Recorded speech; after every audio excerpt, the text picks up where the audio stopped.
My brother stayed friends with my cheating ex-husband, so I went no contact. Now he's broke and living with our parents, and they showed up at my house demanding money to help him out.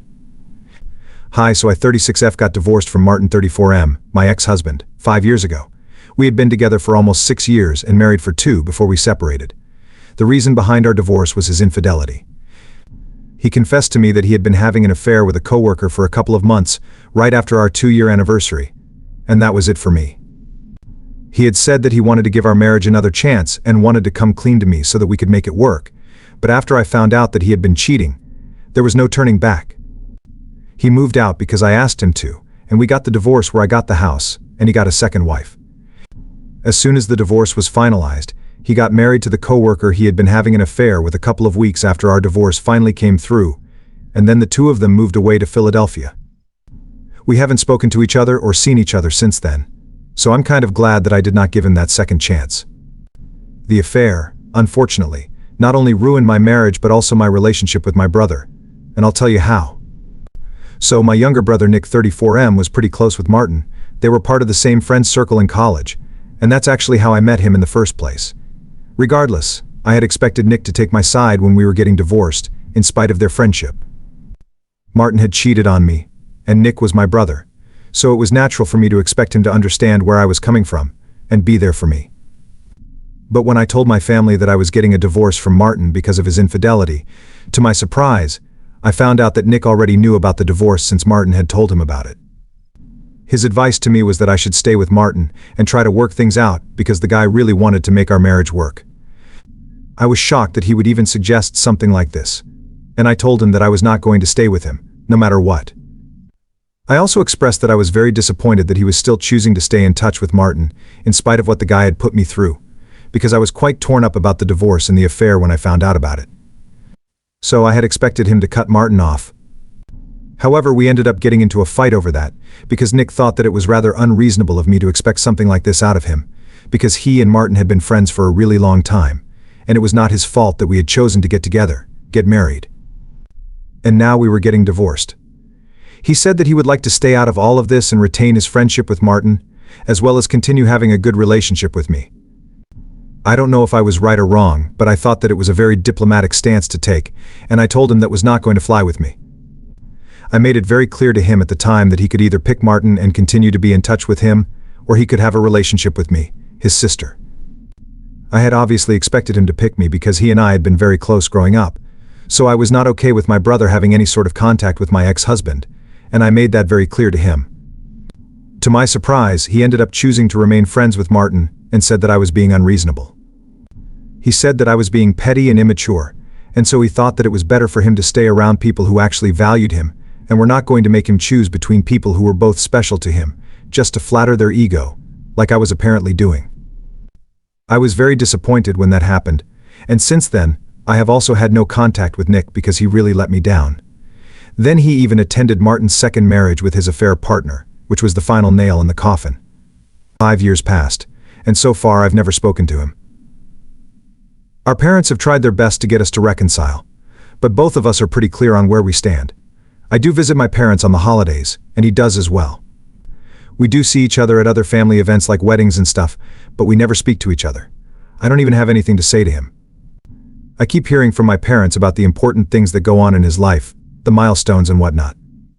So I know that a couple of years ago, he started his new graphic design business. Until then, he had been a freelancer and had been doing pretty well for himself, so he decided to start his own business with a couple of his other buddies. It's been 3 years, and from what I heard from my parents, they have been doing decent enough. I thought it was good for them, but then a couple of days back, I received a phone call from my parents saying that Nick was in a lot of trouble, and that they needed me to help him out now.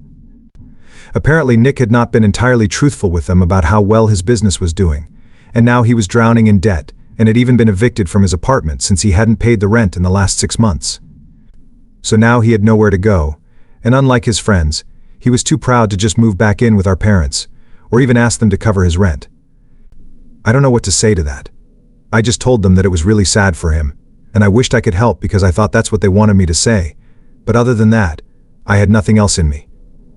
Then they said that maybe I could help him out by letting him live with me. As of now, he has no apartment and has been staying with his girlfriend, but she lives with a roommate, so he can't live with them for longer than a couple of weeks, and 1 week has already passed. So he needs to find a place quickly, at least temporarily, so he can just stay there for a couple of months until he's able to get back on his feet. Apparently they had offered to let him stay with them, but he had refused, saying that he was not going to move back in with his parents after living apart from them for so long. They also offered to give him money so he could survive on his own, but he had refused that as well. So now they were reaching out to me to help him out.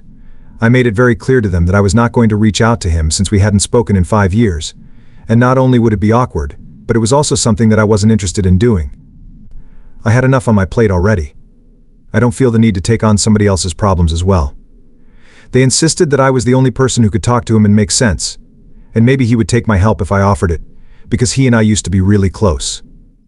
So I reminded them that we used to be close, but we're not exactly on speaking terms anymore. And I tried to explain to them that if he had refused to take help from them, it was very unlikely that he would accept it from me.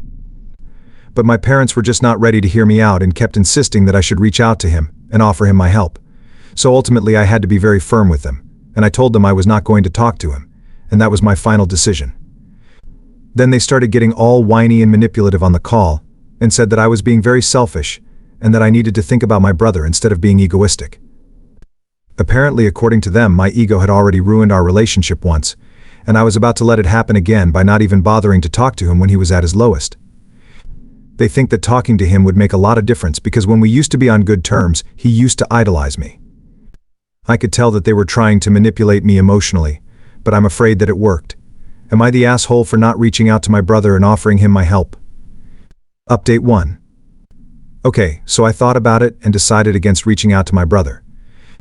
I did some thinking, spoke to a couple of friends, and read the comments on my post, and everybody was of the same opinion that what my brother had done in the past was incredibly wrong and disrespectful, and so I did not owe it to him to reach out and help him out when he hadn't even asked for it.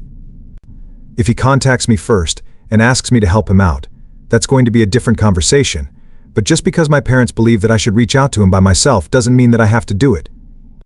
It's been 4 days since I last spoke to them, and this morning I called them up to let them know about my decision. Every single day since I put up my original post here, they had been calling and texting me to ask if I had spoken to Nick yet or not. Today I finally had to tell them to back off because I was not going to do what they had asked me to. When I said that, they got all manipulative and tried to tell me that I was the only person who could solve this, so I made it very clear to them that I didn't care if I was the only person, it was not my problem to deal with, and so I was not going to do it. I'm not sure if I could have handled that better, but honestly I was pretty much done with them trying to guilt trip me into this, so I just put my foot down and told them to stop. Then they said something incredibly hurtful to me. They said that if I was not going to help my brother out when he was at his lowest, I should know that I would be losing not only my brother but also my parents because they would be unable to continue having a relationship with somebody who has so little compassion in their heart for their own family. I did not know what to say to that, because they have always been a close family, but now I have no idea if I should have reached out to him, just to keep the peace in the family. I know that it was very manipulative and controlling, but now I'm second-guessing myself and wondering if what I did was right. Am I still the asshole? Update 2. A few weeks have passed since the confrontation with my parents. The silence has been deafening. I haven't received a single call or text from them. On one hand, it's a relief not to deal with their guilt trips. On the other hand, it feels strange and unsettling. I've started questioning my decision more intensely as the days go by. I confided in my close friends about the recent developments, and while most of them still support my decision, they also notice the toll it's taking on me. I've been losing sleep, and my work performance has started to dip. I even reached out to a therapist to help sort through my feelings and the family dynamics. The therapist has been helpful, providing a neutral perspective and helping me establish boundaries that are healthy and necessary. Through therapy, I've started to understand the depth of my feelings of betrayal, not just by my ex-husband but by my brother as well. The betrayal of my parents now, pressuring me and then essentially threatening to cut ties, feels like a fresh wound reopening old scars. During this period, I've also been thinking a lot about my childhood with Nick. We were so close, almost inseparable. We had each other's backs through thick and thin, and I couldn't understand why he chose Martin over me. And that choice haunts me every day. I wonder if there's more to his decision, something I'm not seeing. Update 3. Last night I received an unexpected call. It was from Nick. His voice was hesitant, almost unfamiliar due to the passage of time. I braced myself, unsure of what to expect. Nick apologized. He said he realized how deeply he had hurt me by choosing to maintain his friendship with Martin, especially after Martin's betrayal. He admitted he had been too proud to accept help from our parents, and was now facing the consequences of his choices. He asked if we could meet and talk things out.